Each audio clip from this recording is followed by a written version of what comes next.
11-2, we're going to talk about arithmetic sequences. Arithmetic sequences. What is a sequence? A sequence is just a list of numbers. What is an arithmetic sequence? Arithmetic sequence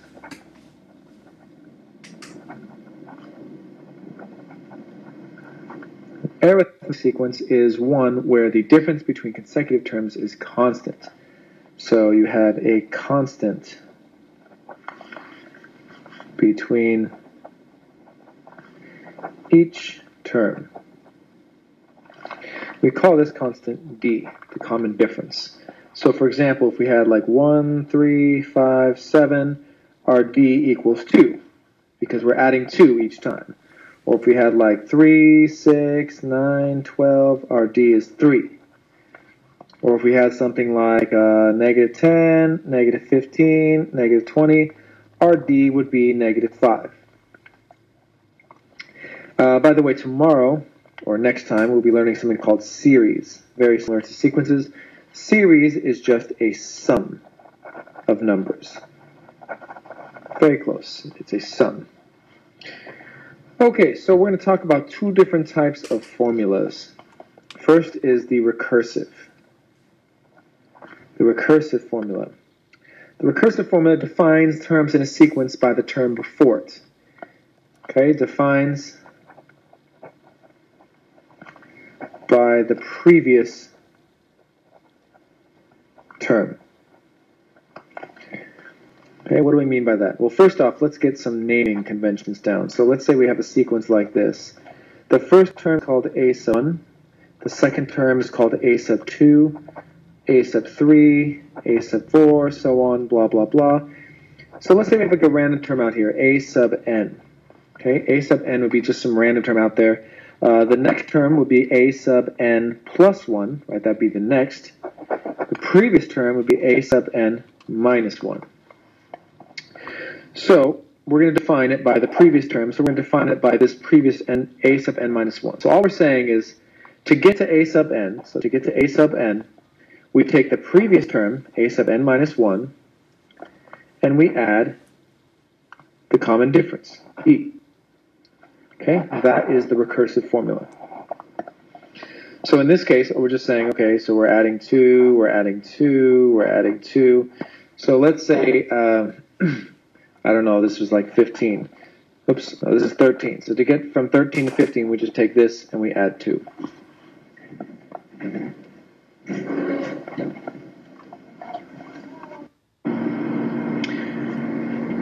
So that is the recursive formula.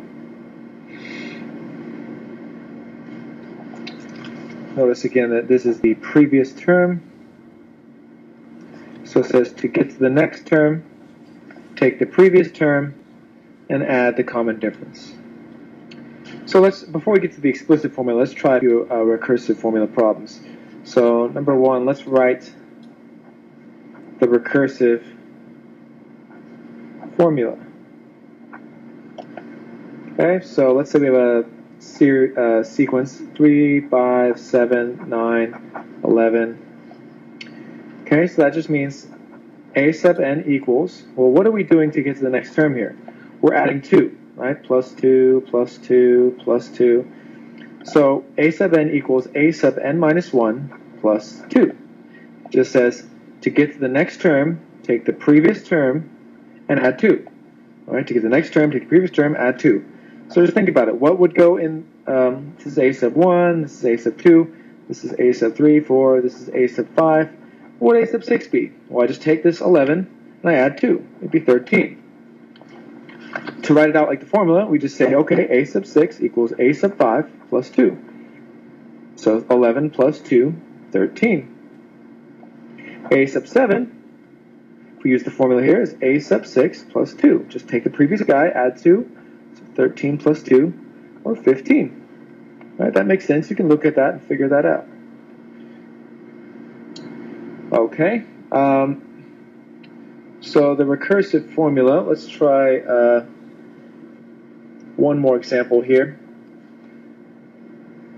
Let's say we have a sequence, let's call this one number 2, 51, 41, 31, 21, 11, blah, blah, blah. Okay, let's write the recursive.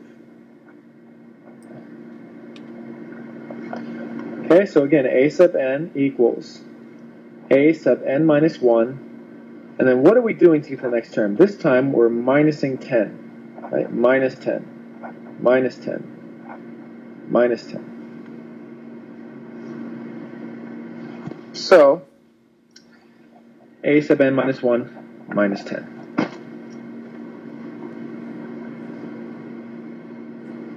So to get to a sub 6, right, this is a sub 5, a sub 6 equals a sub 5 minus 10, or 11 minus 10, which is 1.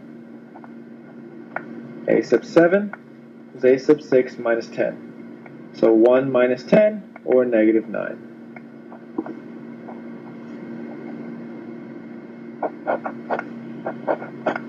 Okay, the other one, the explicit formula.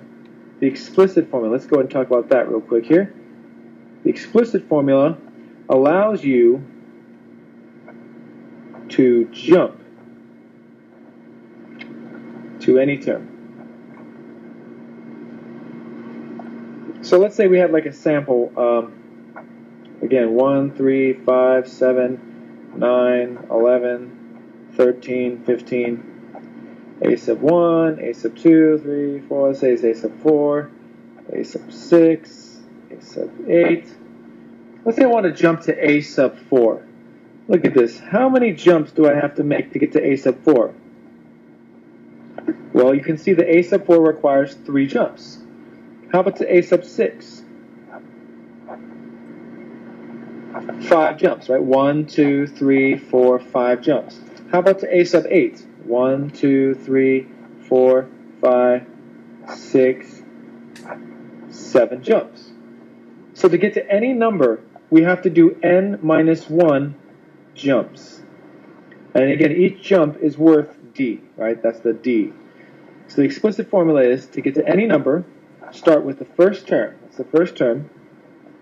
Jump n minus 1 times, and then each jump is worth d. All right, that's your first term. This is the number of jumps. And this is how much each jump is worth.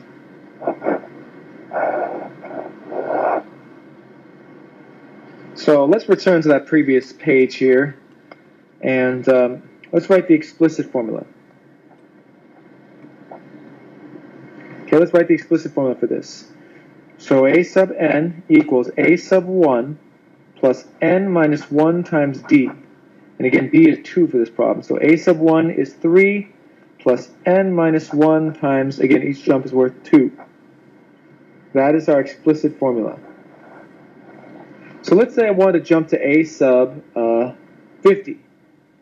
A sub 50 would be 3 plus, now to get to a sub 50, I'm not going to jump 50 times, I'm going to jump 50 minus 1, 49 times. Each jump is worth 2. If we do the math here, that's 3 plus 98, or 101. Let's say I want to jump to a sub 77.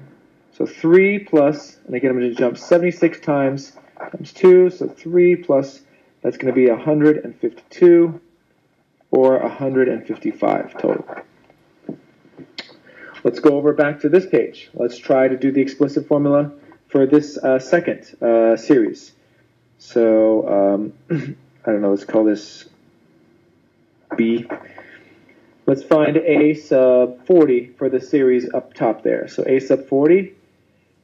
So a sub 40 equals a sub 1.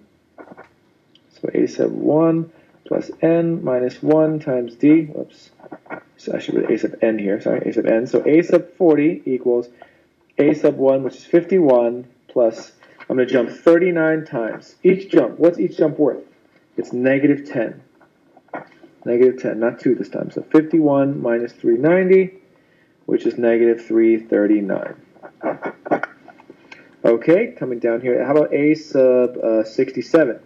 So a sub 67, a sub n equals all that stuff again. I'm going to skip that. A sub 67 equals a sub 1, so 51, plus 66 jumps, right? 66 jumps of negative 10.